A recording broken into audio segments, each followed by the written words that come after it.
ಭೇಟಿಯಾಗಿದ್ದಾರೆ. ಅವರು ಬಣದಲ್ಲಿ ಅಂದರೆ ಅವರ ಆಪ್ತರಾಗಿ ಯಾವ ಥರ ವಿಶ್ಲೇಷಣೆ ಮಾಡ್ತಿದ್ದಾರೆ? ನಿಮ್ಮ ಪಾಸಿಟಿವ್ ಇದೇನು ಹೇಗೆ?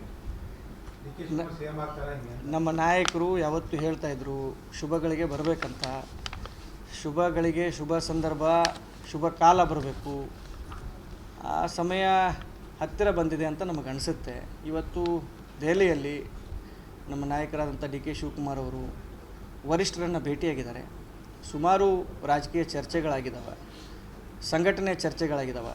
ಕರ್ನಾಟಕ ರಾಜ್ಯದ ವಿವಿಧ ಸಂಘಟನೆಗಳ ಬಗ್ಗೆ ಚರ್ಚೆ ಆಗಿದ್ದಾವೆ. ಯಾಕಂದರೆ ಮಾರ್ಚ್ 10ನೇ ತಾರೀಕು 6 ವರ್ಷ ಅವರು ಕಂಪ್ಲೀಟ್ ಆಗ್ತಾರೆ.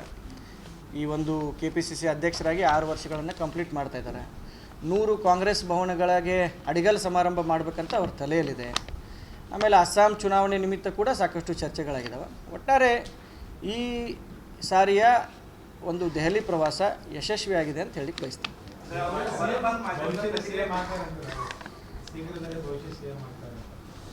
ನೋಡಿ, ನಾನು ಈಗಾಗಲೇ ನಮ್ಮ ಸಾಕಷ್ಟು ಪತ್ರಿಕಾ ಮಾಧ್ಯಮದವರಿಗೆ ಮತ್ತು TV ಮಾಧ್ಯಮದವರಿಗೆ ನಾನು ಹೇಳಿದ್ದೀನಿ, ಡಿ ಕೆ ಶಿವಕುಮಾರ್ ಅವರು ಸಾಕಷ್ಟು ಶ್ರಮಪಟ್ಟು, ಮತ್ತು ನಾನು ಬೇರೆಯವರು ಶ್ರಮಪಟ್ಟಿಲ್ಲ ಅಂತ ಯಾವತ್ತೂ ಹೇಳಿಲ್ಲ.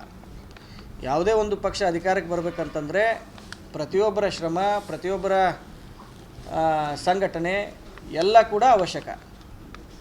ಸಿದ್ದರಾಮಯ್ಯ ಸಾಹೇಬರ ಒಂದು ನೇತೃತ್ವದಲ್ಲೇ ನಾವು 2023ರಲ್ಲಿ ಅಧಿಕಾರಕ್ಕೆ ಬಂದಿದ್ದೀವಿ.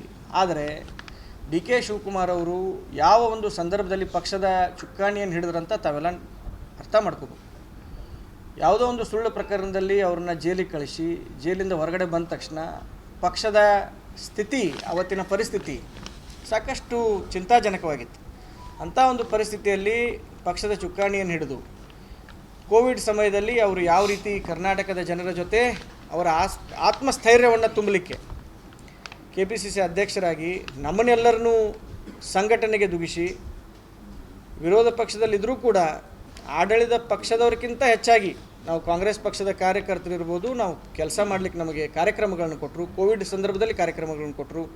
ಮೇಕೆದಾಟು ಯೋಜನೆ ಇರ್ಬೋದು, ಭಾರತ್ ಜೋಡೋ ಪಾದಯಾತ್ರೆ ಇರ್ಬೋದು. ತದನಂತರ ಏನು ಚುನಾವಣೆಯಿಂದ 6 ತಿಂಗಳ ಮುಂಚೆ ನಮ್ಮ ಏನು ಪ್ರೋಗ್ರಾಮ್ಗಳು ಸ್ಟಾರ್ಟ್ ಆದವು, ಪ್ರತಿಯೊಂದು ಹಂತದಲ್ಲಿ ಕಾಂಗ್ರೆಸ್ ಪಕ್ಷಕ್ಕೆ ಹೊಸ ಚೈತನ್ಯವನ್ನು ತುಂಬುವುದರಲ್ಲಿ ಡಿ ಕೆ ಶಿವಕುಮಾರ್ ಅವರ ಪಾತ್ರ ಅತಿ ಮುಖ್ಯವಾಗಿದೆ.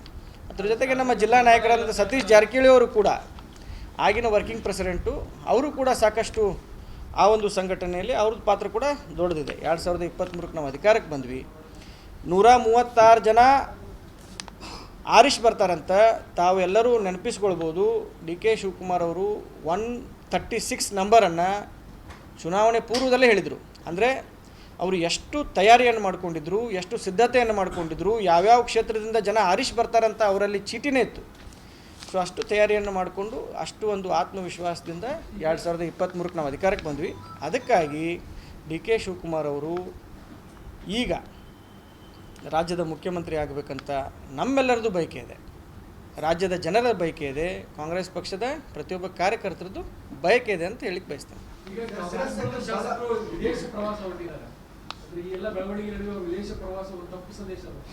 ಇಲ್ಲ, ಈಗಾಗಲೇ ಅದಕ್ಕೆ ಅವರು ಸ್ಪಷ್ಟನೆ ನೀಡಿದ್ದಾರೆ. ಅವರು ಯಾವ ಕಾರಣಕ್ಕೆ ವಿದೇಶಕ್ಕೆ ಹೋಗ್ತಾ ಇದ್ದಾರೆ, ಏನು ವಿದೇಶ ಪ್ರವಾಸ ಇದೆ ಅಂತ ಸ್ಪಷ್ಟನೆ ನೀಡಿದ್ದಾರೆ. ಯಾವ ಗೊಂದಲ ಇಲ್ಲ. ಚರ್ಚೆ ನಡೀತಾ ಇದೆ, ಪಕ್ಕದ ಗೋವಾದಲ್ಲಿ ಒಂದು ರೆಸಾರ್ಟ್ ಬುಕ್ ಮಾಡಿದ್ರು ಡಿ ಕೆ ಶಿವಕುಮಾರ್, ನಿಜಾನ? ಇಲ್ಲ, ಅದೆಲ್ಲ ಸತ್ಯಕ್ಕೆ ದೂರವಾದಂಥ ಒಂದು ವದಂತಿ. ಅದಕ್ಕೆ ಈಗಾಗಲೇ ಅಧ್ಯಕ್ಷರು ಹೇಳಿದ್ದಾರೆ, ಮತ್ತು ನಾವು ನಮ್ಮ ಒಂದು ಮಾಧ್ಯಮದಲ್ಲಿ ನಾವು ಹೇಳಿದ್ದೀವಿ. ಆ ರೀತಿ ಯಾವುದೇ ಬೆಳವಣಿಗೆ ಆಗಿಲ್ಲ. ಯಾಕಂತಂದರೆ D K Shivakumar is a born congressman, is a proud congressman. ಅವರಲ್ಲಿ ಗುಂಪುಗಾರಿಕೆ ಅನ್ನೋದೇ ಇಲ್ಲ. ಗುಂಪುಗಾರಿಕೆ ಮಾಡಬೇಕು, ಪಕ್ಷನ ಮುಜುಗರಕ್ಕೆ ಹಾಕಬೇಕು ಅಂಥ ಒಂದು ಮನೋಭಾವ ನಮ್ಮ ಅಧ್ಯಕ್ಷರಲ್ಲಿ ಯಾವತ್ತೂ ಇಲ್ಲ. ಪಕ್ಷ ಒಂದು, ನಮ್ಮ ಮನೆ, ಎಲ್ಲರನ್ನೂ ಜೊತೆಗೆ ಕರ್ಕೊಂಡು ಹೋಗಬೇಕು ಅಂತ ಅವರು ಮನೋಭಾವನೆಯಿಂದ ಈ ಪಕ್ಷವನ್ನು ಕಟ್ಟಿದ್ದಾರೆ. ಯಾವುದೇ ರೀತಿಯ ಗುಂಪುಗಾರಿಕೆ ಇಲ್ಲ ಮತ್ತು ಯಾವುದೇ ರೀತಿಯ ರೆಸಾರ್ಟ್ ರಾಜಕಾರಣ ನಮ್ಮ ಪಕ್ಷದಲ್ಲಿಲ್ಲ ಅಂತ ಹೇಳಿ ಬಯಸ್ತೀನಿ.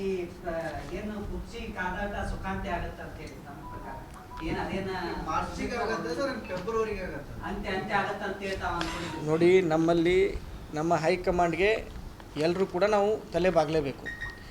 ತಾವು ನೋಡಬೇಕು, ಸಿದ್ದರಾಮಯ್ಯ ಸಾಹೇಬರು ಕೂಡ ಹೈಕಮಾಂಡ್ ಹೆಸರೇ ತೊಗೊಂಡಿದ್ದಾರೆ. ನಮ್ಮ ನಾಯಕರಾದಂಥ ಡಿ ಕೆ ಶಿವಕುಮಾರ್ ಅವರು ಕೂಡ ಹೈಕಮಾಂಡ್ ಹೆಸರೇ ತೊಗೊಂಡಿದ್ದಾರೆ.